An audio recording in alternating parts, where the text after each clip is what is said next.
마태복음 16장 21절에 보면은 예수님께서 예루살렘에 올라가셔서 장로들과 대제사장들과 서기관들에게 많은 고난을 당하시고 또 죽임을 당하시고 제3일에 살아나야 할 것을 제자들에게 말씀하셨다 그랬어요. 그런데 이 똑같은 내용이 그 다음 장 마태복음 17장 22절 이하에도 나오고 또 20장 18절 19절에도 나와요.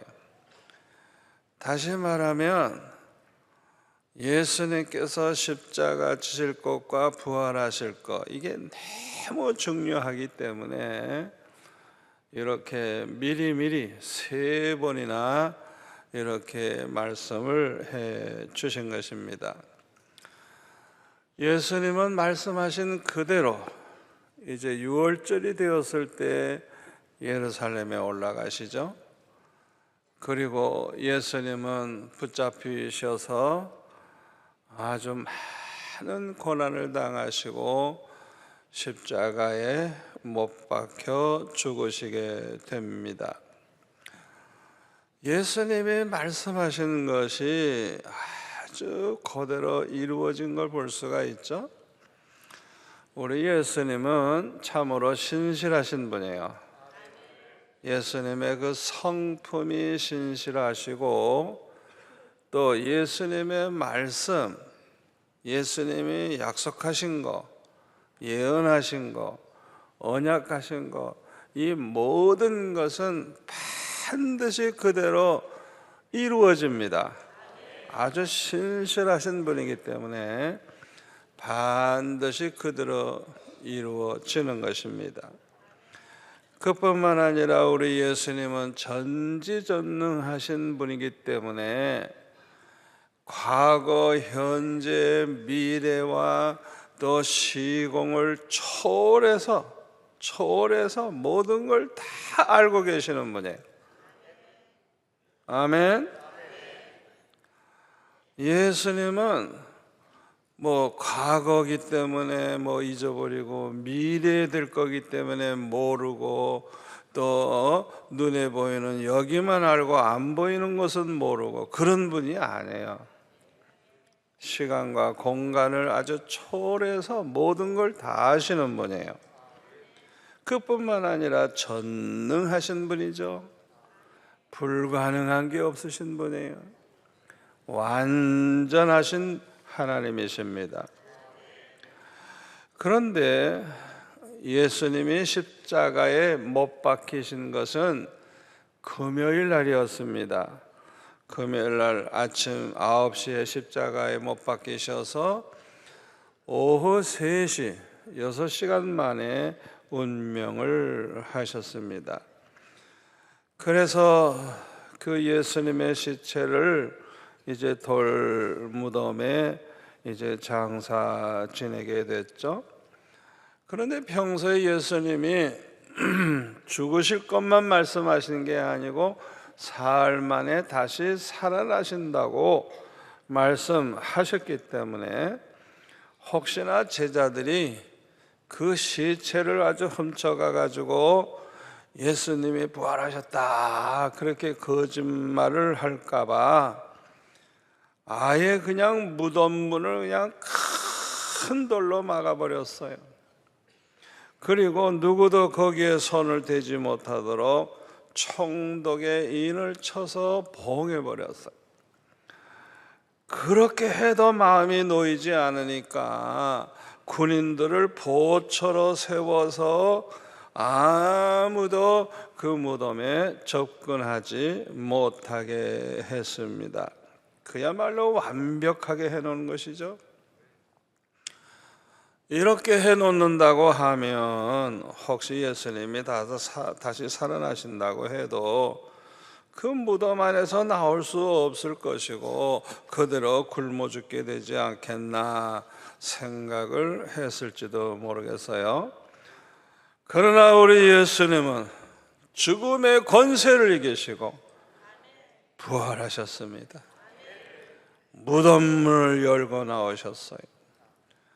마태복음 28장 1절 이하에 보니까 안식일이 다 지나고 안식 후 첫날이 되려는 새벽에 막달라 마리아와 다른 마리아가 무덤을 보려고 갔더니 큰 지진이 났대요. 아주 큰 지진이. 또 주의 천사가 하늘로부터 내려와 돌을 굴려내고 그 위에 앉았는데 그 형상이 번개 같고 그 옷은 눈같이 희건을 지키던 이 경비병들이 그를 무서워하여 떨며 죽은 사람같이 되었더라 그랬어요. 얼마나 두렵고 떨렸겠어요. 이야, 이 경비원들은 아주 굉장한 광경을 본 거예요. 그런데 11절에 보니까 이 경비병들 중에 몇 사람이 성에 들어가서 일어났던 그 모든 일을 대제사장에 알렸다 그랬어요. 이때 얼마나 충격을 받았겠어요. 그 얘기를 들었을 때. 왜요? 예수님의 부활은 예수님이 그리스도라는 걸 증명하기 때문에 그래요. 아멘? 아니 그러면 결국은 뭐예요? 자기네들이 지금까지 기다리던 메시아 그리스도를 자기들이 죽이는 이런 엄청난 실수를 했다는 것을 이제 깨닫게 되니까 얼마나 충격을 받았겠어요. 한번 생각해 보세요. 아마 이들은 제정신이 아니었을 것 같아요. 그런데 이 사람들이 하는 행동이 뭡니까? 11절에 보면은 이 모든 일을 대제사장들에게 알리니까 그들이 장로들과 함께 모여서 의논을 합니다. 군인들에게 돈을 많이 주면서 이렇게 말을 합니다. 그의 제자들이 밤에 와서 우리가 잘 때에 그를 도적질하여 갔다 그렇게 말해라. 만일 이 말이 총독에게 들리면 우리가 권하여 너희로 근심하지 않게 할 테니까 너희들은 그렇게만 해라. 그랬더니 이 군인들이 돈을 받고 가르친 대로 했다는 거예요. 그런데 이 모든 이 말이 오늘날까지 유대인 가운데 두루두루 퍼졌다. 그러니까 군인들에게 돈 주고 이렇게 거짓말을 시키고 그것까지 다 소문이 났다는 거예요. 이 세상에서 거짓말은 반드시 들통이 나게 돼 있어요. 아멘. 아무리 완벽하게 거짓말 해보세요. 그게 얼마나 갈 것 같아요? 그런데도 어리석은 인간들은 그냥 당장의 이익만 생각하고 당장의 어려움을 모면하기 위해서 아주 그냥 거짓말을 밥 먹듯이 하죠. 그러나 얼마 후에는 다 들통나는 걸 볼 수가 있습니다.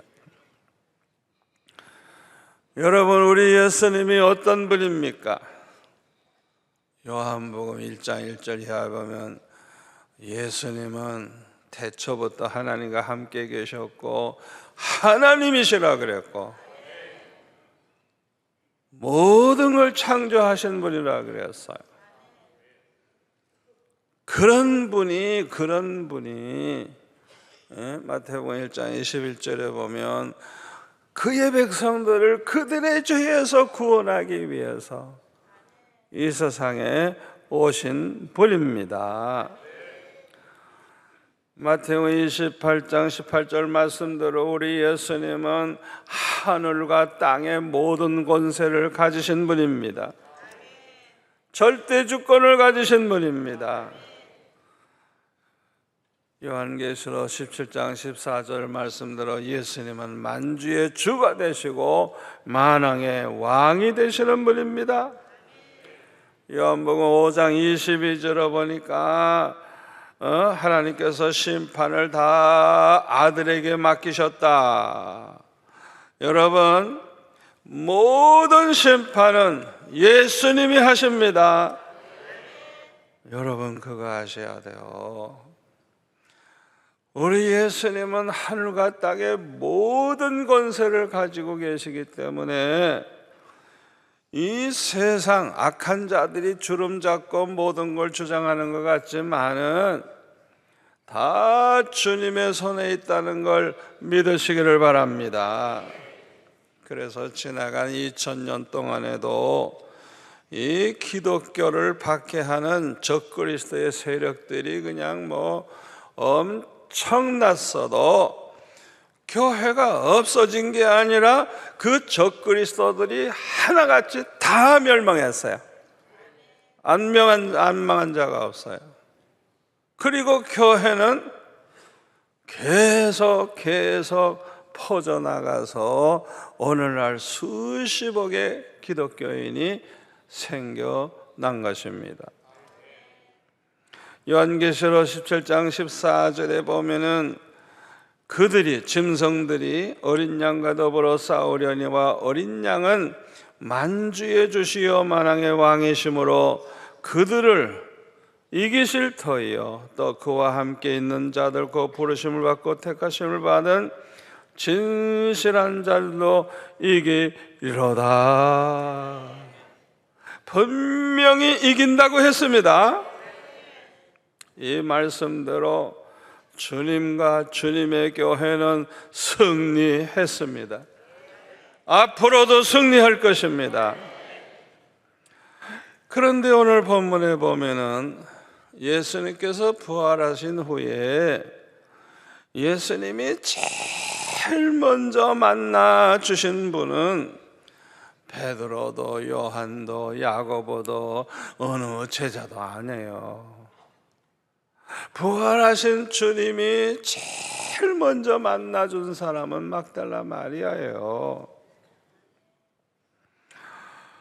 그래서 이 부활의 주님을 제일 먼저 만나서 제자들에게 전해준 사람, 부활의 첫 증인이 바로 막달라 마리아인 것입니다. 이스라엘 사람들은 사람이 죽어서 장례를 치르고 나면 그 고인을 사랑하는 사람들이 사흘 동안 계속해서 무덤에 찾아오는 풍습이 있다고 합니다. 그런데 예수님은 금요일에 십자가 못 박히시고 그날 운명하셔서 장례식을 했죠. 그런데 그 다음날 토요일이 유대인에게는 안식일이에요. 안식일. 이 안식일에는 그렇게 무덤에 갈 수가 없어요. 그래서 그날은 그냥 기다리고 안식이 지난 그 첫날, 다시 말하면 주일날 새벽에 아직 어둑어둑하고 아직 밝지 않았을 때 막달라 마리아가 제일 먼저 예수님의 무덤에 찾아갔습니다. 이 막달라 마리아에 대해서는 자세히 알 수가 없습니다만은 누가복음 8장 1절 이하에 보면 예수님께서 제자들과 함께 여러 성을 마을을 두루 다니면서 하나님 나라 선포하고 복음을 전하실 때 12제자와 함께 다니셨는데요, 2절에 보면 악기를 쫓아내심과 병 고침을 받은 어떤 여자들, 그러니까 귀신 들렸다가 예수님 때문에 그 귀신이 물러간 사람들, 또 아주 못된 병에 걸려서 고생하던 분들이 예수님 만나서 고침받은 사람들 중에 몇몇 여인이 자기의 소유로 항상 쌀도 가져오고 반찬도 가져오고 뭐 국거리도 가져오고 하여튼 자기의 소유로 예수님과 제자들을 따라다니며 섬겼다는 거예요. 그러니까 자기네들이 받은 은혜가 얼마나 큰지 너무 감사해서 주님을 위해서 섬기는 일을 열심히 했는데, 이 여인들 가운데 첫 번째 나오는 여자가 누구죠? 막달라 마리아예요. 이 성경에서 이렇게 아름다운 모습으로 주님 섬긴 여자들 몇 명 나오는데, 첫 번째 소개되는 게 2절에 보니까 곧 7 귀신이 나간 자 막달라인이라 하는 마리아와, 이러면서 다른 여자들의 이름이 나오는 것을 볼 수가 있습니다. 왜 막달라 마리아를 먼저 기록했을까요? 막달라 마리아가 제일 열심이었고 적극적이었고 예수님 섬기는 일에 대표적인 인물이었기 때문에 이 막달라 마리아를 이렇게 먼저 기록하고 있는 줄 압니다. 이 막달라 마리아가 7 귀신 들렸던 여자라 그러니까 그 한마디만 봐도 이 여인은 참 불행한 과거를 가진 여인이구나 하는 걸 알 수가 있어요. 그런데 예수님 만남으로 말미암아 그 모든 것이 해결된 것입니다. 세상 말로 팔자 고친 거. 그냥 예수님 만나는 순간에 귀신은 온데간데 없이 다 나가버리고 아주 그냥 온전한 여인이 된 것입니다. 막달라 마리아는 주님의 그 크신 은혜를 잠시도 잊을 수가 없었던 거예요. 그러니까 아주 그냥 남은 여생 평생 주님을 섬기면서 주님 앞에 감사하면서 그렇게 살았던 것입니다. 누가 예수님을 가장 사랑하게 될까요? 은혜를 제일 많이 받은 사람이 믿음도 가장 좋아지고 또 주님께 대한 사랑도 제일 커집니다. 아멘. 그러면 가장 큰 은혜를 받은 사람이 누구예요? 다른 사람보다도 더 많은 죄, 더 큰 죄를 사함 받았다면 이 사람은 다른 사람보다 더 큰 은혜 받은 사람. 그뿐만 아니라 큰 병을 예수님 만남으로 고침받은 사람들. 세상적으로는 못 고칠 병인데 예수님 만남으로 고침받았다 그러면 이 사람은 누구보다도 큰 은혜를 받은 사람이에요. 이런 사람들이 주님을 그렇게 사랑하게 되는 것입니다. 누가복음 7장 36절에 보면 아주 예수님이 아주 좋은 말씀을 하십니다. 한 바리새인들이 예수님과 제자들을 이제 음식을 차려놓고 초청을 했어요. 그래서 그 바리새인의 집에 가셨는데 그 동네에 아주 소문난 죄인 여자 그러니까 이 여자가 어떤 여자인지 한번 상상해 볼 수 있죠? 아주 그 동네에 소문난 죄인 여자가 하나 있는데 예수님이 바리새인의 집에 와 계시다는 걸 알고 향유 담은 옥합을 가지고 와서 예수님의 뒤로 그 발 곁에 서서 울며 눈물로 그 발을 적시고 자기 머리털로 닦고 그 발에 입 맞추고 향유를 부었다 그랬어요. 그랬더니 예수님을 청한 바리새인들이 마음속에 이런 생각을 합니다. 이 사람이 만일 선지자였더라면 자기를 만지는 이 여자가 누구며 어떠한 자 곧 얼마나 더러운 죄인인가를 알았으리라. 마음속에 그렇게 생각을 하죠. 예수님은 우리 마음속에 지금 무슨 생각을 하고 있는지 그것도 다 아시는 분입니다. 예수님을 우리는 속일 수가 없어요.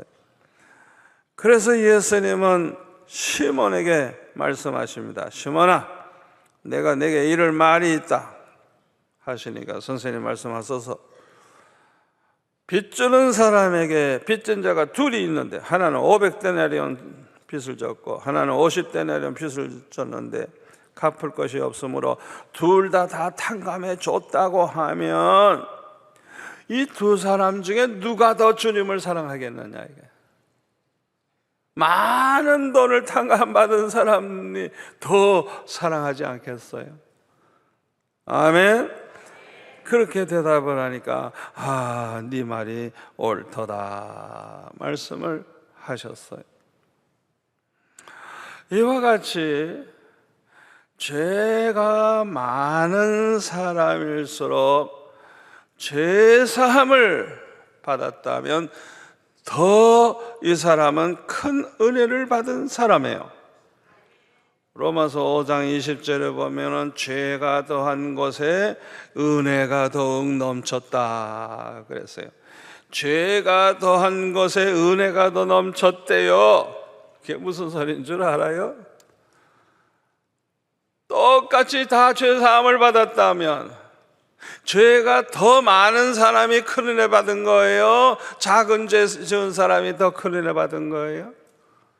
큰 죄를 범한 사람, 과거가 그냥 너무 더럽고 너무 부끄럽고 너무너무 험악한 짓을 많이 한 사람일수록 그만큼 수지 맞은 것이죠. 왜? 다 용서받았으니까.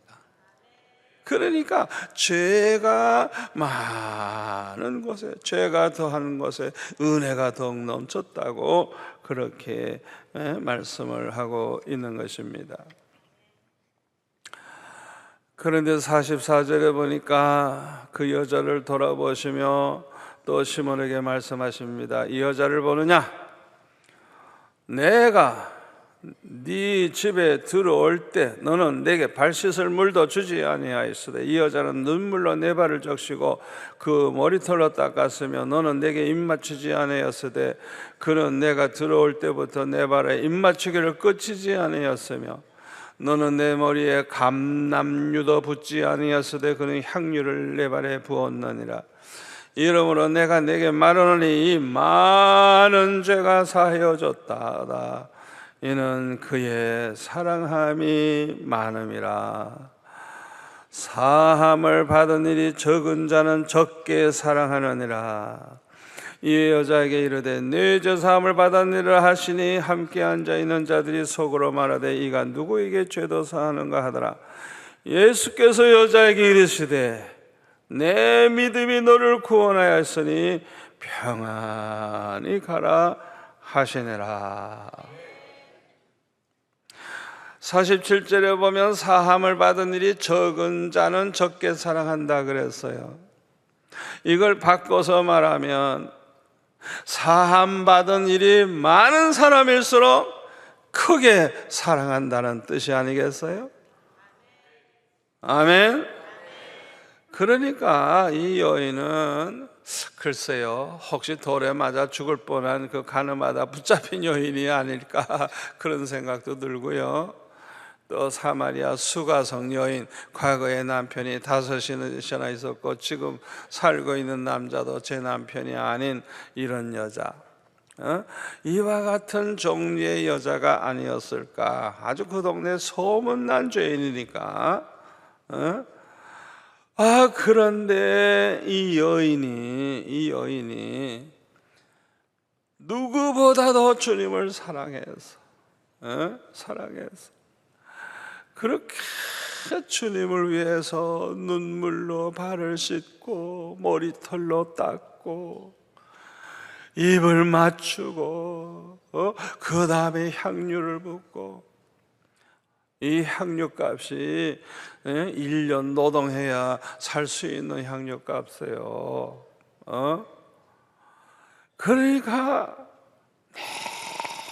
너무 주님의 은혜가 커서 누구보다도 주님을 사랑하는 마음이 그 속에 가득했던 거예요.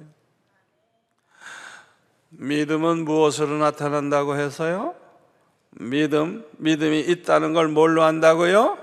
주님을 사랑하는 마음이 있으면 그 사람은 믿음이 있는 사람이라 그랬어요. 그러면 믿음이 좋다는 걸 뭘로 알아요? 주님을 너무너무 사랑한다면 그 사람은 아주 믿음이 대단한 사람이에요.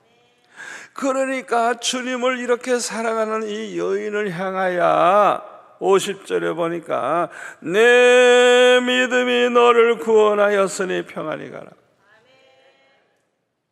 믿음을 말씀하고 있어요.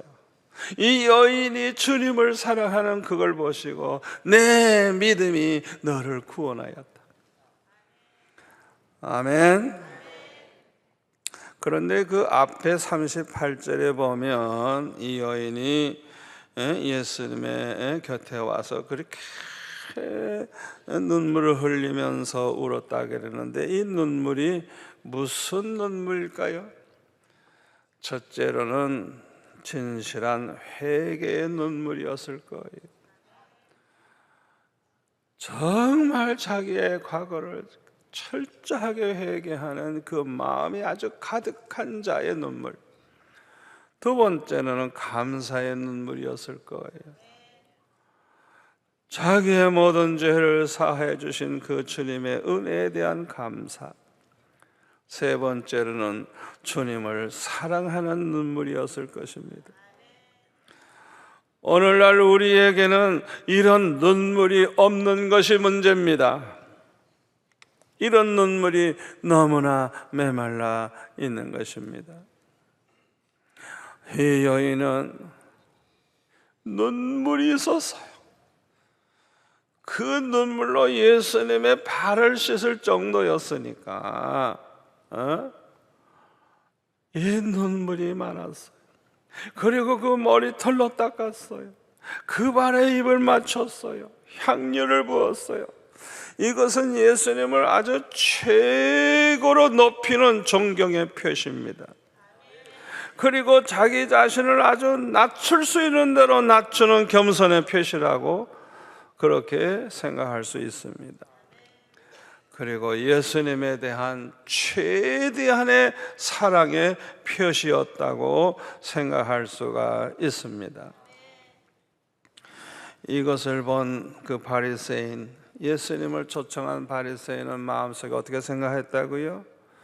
아이고, 저 예수님이 만일 선지자였다면 자기를 지금 이렇게 만지고 있는 이 여자가 얼마나 더러운 죄인인가를 알았을 텐데, 생각만 한 거예요.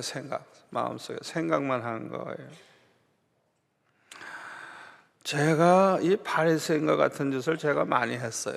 옛날에 마음속으로 남을 판단하고 정죄하고 이런 일을 참 많이 했어요. 말은 안 해도 속으로 아이고 왜 저렇게 살지, 아이고 왜 저렇게 망할 짓만 하지, 속으로 판단을 많이 했어요. 여러분, 이것은요 아주 무서운 교만입니다. 여러분, 이게 얼마나 무서운 교만인 줄 알아요? 사람은 교만해지면요 영안이 어두워져 가지고요 자기 자신의 죄와 허물, 자기가 얼마나 부족한 인간인가를 알 수가 없어요. 자기 죄가 안 보여요. 남의 죄만 보여요. 자기 자신이 얼마나 큰 죄인이며 지금까지 살아있는 것도 오직 하나님의 은혜로 살아있다는 걸 교만한 자들은 모르게 되는 것입니다. 그래서 이런 교만한 자들에게 야고보서 4장 11절에 보면 야고보 사도는 이렇게 말합니다. 형제들아, 서로 비방하지 말라. 형제를 비방하는 자나 형제를 판단하는 자는 곧 율법을 비방하고 율법을 판단하는 것이라. 네가 만일 율법을 판단하면 율법의 준행자가 아니요 재판관이로다. 입법자와 재판관은 오직 한 분 하나님이시니 능히 구원하기도 하시며 멸하기도 하시느니라. 너는 도대체 누구에게 네가 건방지게 하나님 노릇을 하면서 이웃을 판단하느냐? 야고보 사도가 이렇게 책망을 합니다.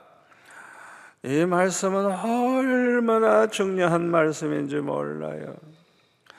여러분, 절대로 남을 함부로 판단하지 마시기 바랍니다. 속으로도 하지 마세요. 저는 얼마나 무섭게 책망을 들었는지 몰라요. 그래서 주님의 음성을 듣고 저는 철저히 회개했어요. 그래서 그 다음부터는 잘못된 사람 보면은 판단하는 게 아니라 그 사람을 불쌍히 여기고 그 사람을 위해서 기도하고 그 사람을 위해서 눈물을 흘리고 그 사람을 축복하고 그 사람을 안아주고 그 사람을 사랑하려고 노력을 하니까 얼마나 기뻐하시는지, 제가 받은 축복이 얼마나 많은지 몰라요. 이 바리새인과 같은 이런 어리석은 죄를 여러분들은 범하지 아니하시기를 바랍니다. 이 교만한 사람들은요, 영안이 어두워서 자기 자신의 죄와 허물을 깨닫지를 못하기 때문에 회개를 못하게 돼요. 회개. 그래서 이 교만한 자는 결국 멸망하게 돼 있어요. 절대로 우리는 이런 교만한 자가 되면 안 돼요. 막달라 마리아가 그 누구보다도 예수님을 사랑하게 된 것은 그만큼 과거가 불행했고 그만큼 죄가 많았지만은 예수님을 만남으로 구원받게 된 것이 너무너무 감사했기 때문에 그만큼 주님을 사랑한 줄 믿습니다. 이 막달라 마리아에는요, 예수님이 십자가에 못 박히셨을 때도요, 그 곁에서 눈물을 흘리고 지켜보고 있었어요. 제자들은 다 도망을 갔어도 도망 안 갔어요. 자, 뭘 보고 아느냐? 성경 보고 알아요. 마태복음 27장 55절에 보니까 예수를 섬기며 갈릴리에서부터 따라온 많은 여자가 거기 있어 멀리서 바라보고 있으니 그 중에는 누가 제일 먼저 나옵니까? 막달라 마리아가 있었다 그랬어요. 이 성경에 보면 이 막달라 마리아가 아주 첫 번째로 나와. 언제나 첫 번째로. 예수님 십자가 지시는 그 자리에서 예수님을 바라보며 눈물을 흘리던 여인들이 있었는데 막달라 마리아가 첫 번째로 나와요. 예수님이 십자가에서 돌아가셨을 때 장례식에도 참석을 했어요. 그래서 마가복음 15장 45절에 보니까 백부장이 알아본 후에 아리마다 요셉에게 시체를 내줬는데 이 아리마다 요셉이 세마포를 싸서 예수님을 내려다가 십자가에서 내려다가 그것으로 싸서 바위석 판 무덤에, 아주 새 무덤이죠, 이 무덤에 놓고 돌을 굴려 무덤 문에 놓음에 누가 나와요? 먼저 막달라 마리아와 요새의 어머니 마리아가 예수 둔 것을 보더라. 그러니까 아주 장례식 때도 적극적으로 참여해서 그 모든 것을 보았다는 걸 알 수가 있습니다. 그리고 마가복음 16장 1절을 보니까 안식일이 지나 막달라 마리아와, 저기도 먼저 나옵니다, 야고보의 어머니 마리아와 또 살로메가 가서 예수께 바르기 위하여 뭐를요? 향품을 사다 두었다가 안식 후 첫날 매우 일찍이 해도 들 때에 그 무덤으로 가며 서로 말하되 누가 우리를 위하여 무덤 문에서 돌을 굴려주려 하더니 눈을 들어본 적 벌써 돌이 굴려져 있는데 그 돌이 심히 크더라. 그래서 예수님의 그 시신에 향품을 발라드리려고 그걸 또 사가지고 두었다가 이렇게 찾아갔다는 거예요. 그런데 그 여인 중에 첫째가 막달라 말이에요. 그런데 오늘 본문에 보면 요한복음 20장 1절에 보니까 막달라 마리아의 이름만 나와요. 여러분, 이 사도 요한은요 제일 오래 살았어요. 100세 이상 살았어요. 그러니까 이미 다른 제자들 다 죽었고요, 마태, 마가, 누가복음도 다 기록됐고요. 이 요한복음은 그 모든 걸 읽어보고 부족한 부분을 보충해서 온전하게 기록한 게 요한복음이기 때문에 굉장히 중요해요.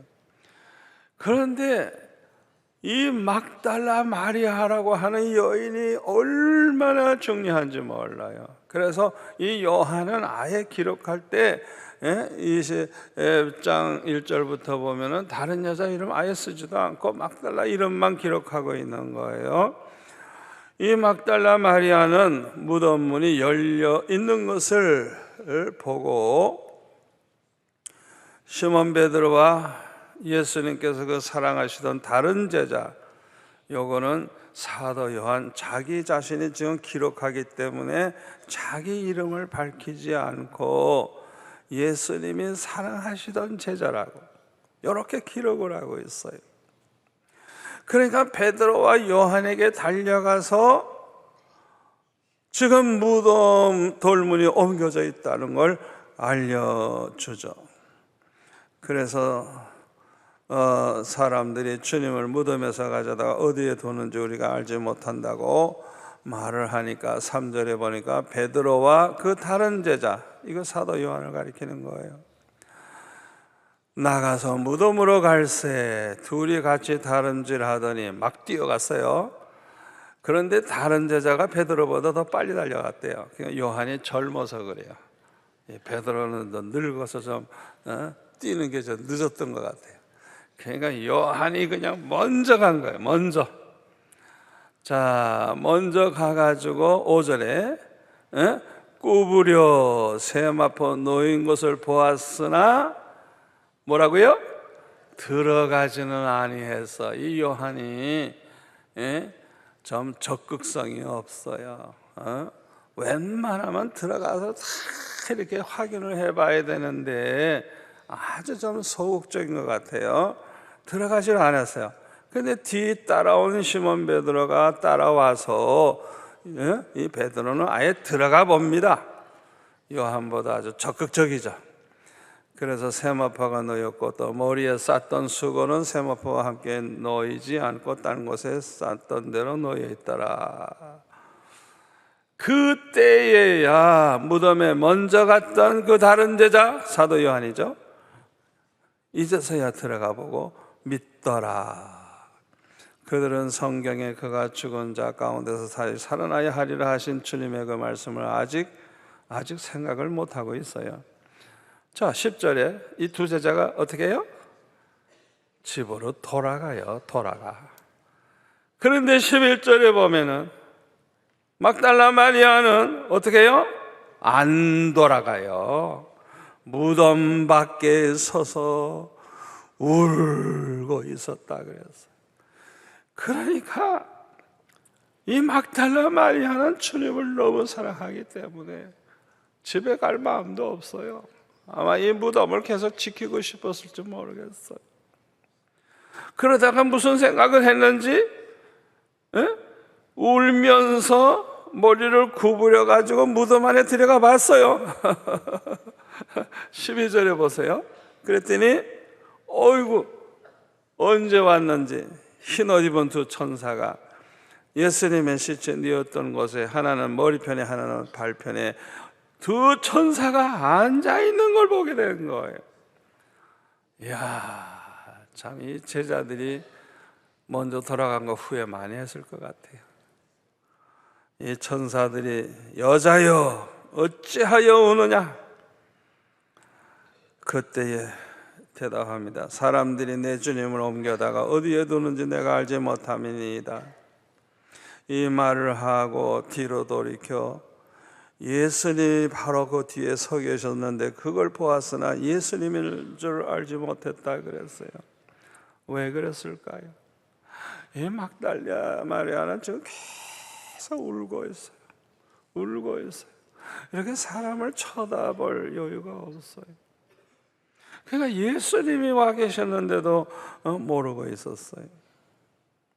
그때 예수님이 여자여 어찌하여 울며 누구를 찾느냐 하시니 마리아는 그가 동산지기인 줄 알고 이르되 주여 당신이 옮겼거든 어디 두었는지 내게 이르소서 그리하면 내가 가져가리이다. 자기가 얼마나 기울이 세길래 예수님을 들고 가겠다. 대단하죠. 그때 예수님께서 마리아야 마리아야 이름을 부르시는 순간에 예수님인 줄 알고 라보니여 선생님 엎드려 얘기합니다. 아마 이때 예수님을 그냥 털썩 가서 붙잡고 싶었던 모양이에요. 그러니까 예수님께서 말씀 나를 붙들지 말라 내가 아직 아버지께로 올라가지 아니하였노라. 너는 내 형제들에게 가서 이르되 내가 내 아버지 곧 너의 아버지 내 하나님 곧 너의 하나님께로 올라간다 그렇게 전해라 말씀을 하셨어요. 막달라 마리아는 부활하신 주님을 최초로 만나는 축복을 받은 것입니다. 이 부활하신 주님은 누구보다도 주님을 사랑하는 이 막달라 마리아를 제일 먼저 만나주신 것입니다. 그래서 마가복음 16장 9절에 보면 이렇게 말씀하고 있어요. 예수께서 안식 후 첫날 이른 아침에 살아나신 후 전에 7 귀신을 쫓아내어 주신 막달라 마리아에게 뭐라고요? 먼저 보이셨다. 여러분 생각해 보세요. 많은 사람이 있는데 여러분은 누구를 제일 먼저 만나고 싶어요? 에? 여러분이 제일 사랑하는 사람 만나보고 싶을 거 아니에요. 그렇죠? 그러니까 부활하신 주님이 제일 먼저 만나보고 싶은 사람이 누구예요? 막달라 마리아예요. 요담에 주님 재림하시면 많은 사람들이 주님을 맞이하는데 갑자기 필도야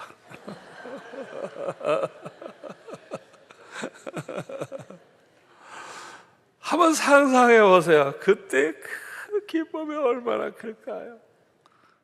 많은 사람이 지금 예수님 만날 그 순간에 주님이 내 이름을 불러주신다고 하고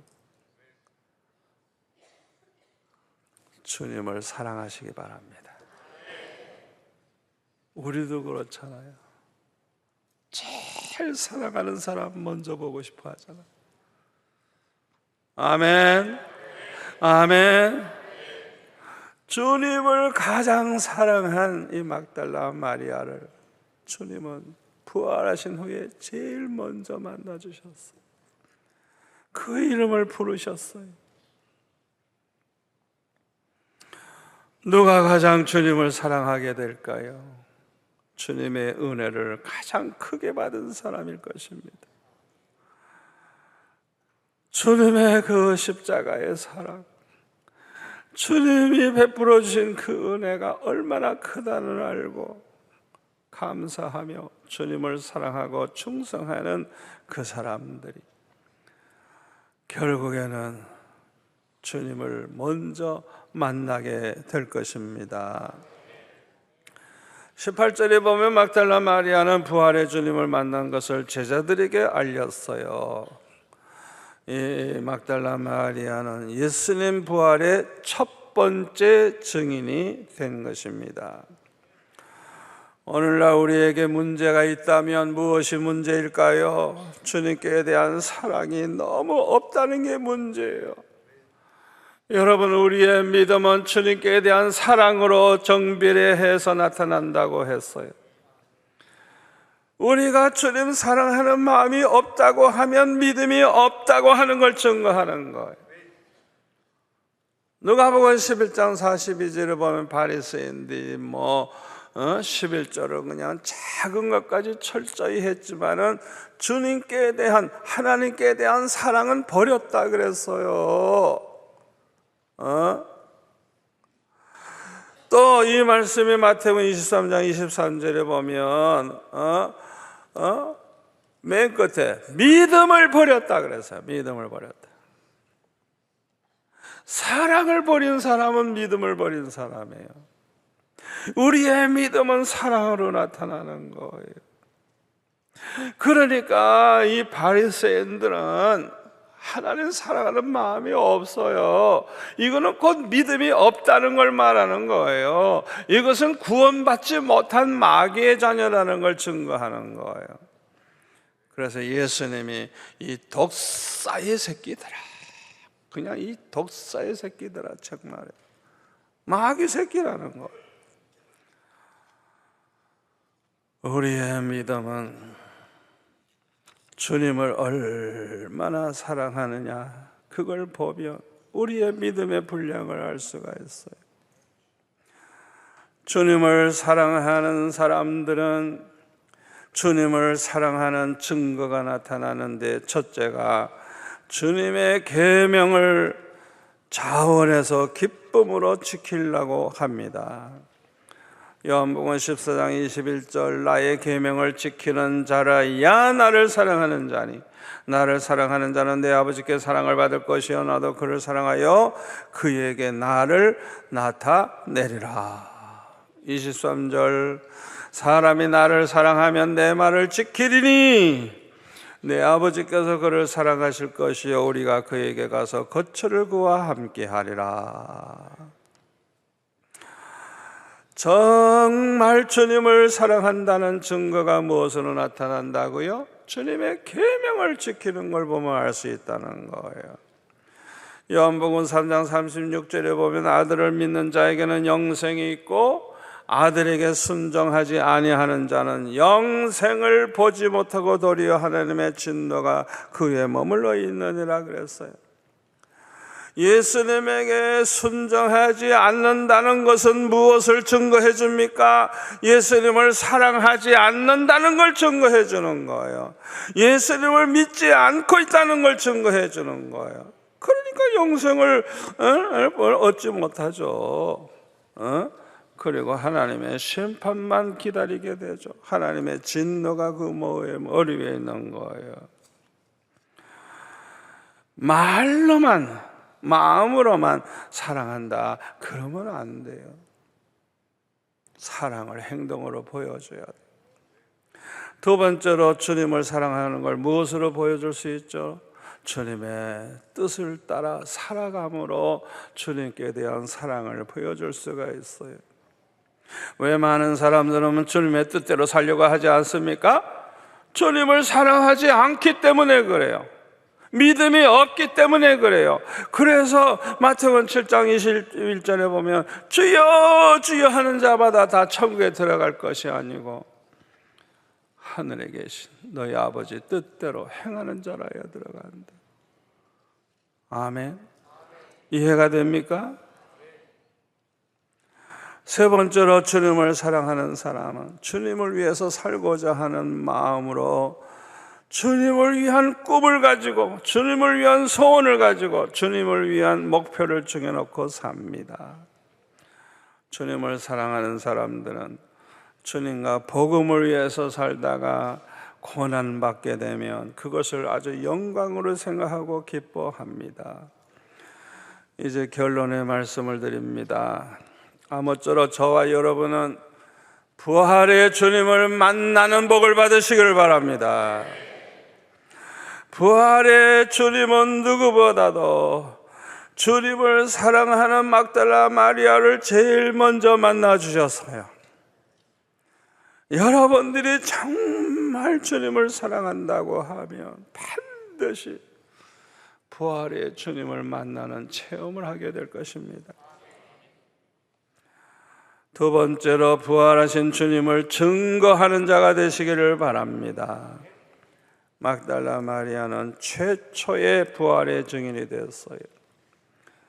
세 번째로 예수님이 그리스도이심을 증거하는 자가 되시기를 바랍니다.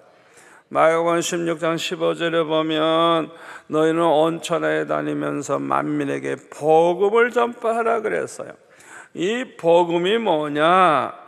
예수님이 우리를 위해서 이 세상에 오셔서 십자가를 지심으로 우리의 모든 죄를 대속해 주셨고 사흘 만에 부활하심으로 우리 모두가 다 예수 믿으면 구원받아서 부활하여 영생을 얻는다는 것.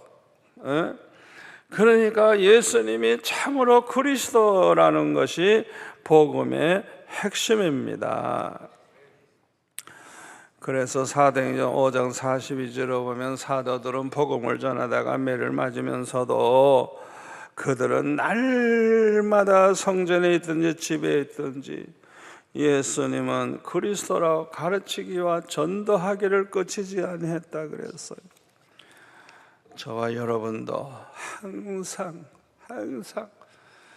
예수님이 그리스도라고, 예수님만이 우리의 구세주라고, 예수를 믿어야만 구원 얻는다고 증거하는 삶을 살아가시기를 축원합니다. 기도하겠습니다. 아버지 하나님 감사합니다. 오늘 부활주의를 맞이해서 참 부활의 주님을 제일 먼저 만난 이 막달라 마리아에 대해서 우리가 생각하면서 많은 것을 깨닫게 하시니 감사합니다.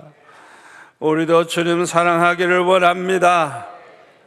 하나님이 베풀어 주신 은혜 생각하면서 우리를 위해서 십자가까지 지신 주님의 사랑을 늘 기억하면서 늘 감사하고 주님을 사랑하게 하여 주옵소서. 예수님의 이름으로 기도하옵나이다. 아멘.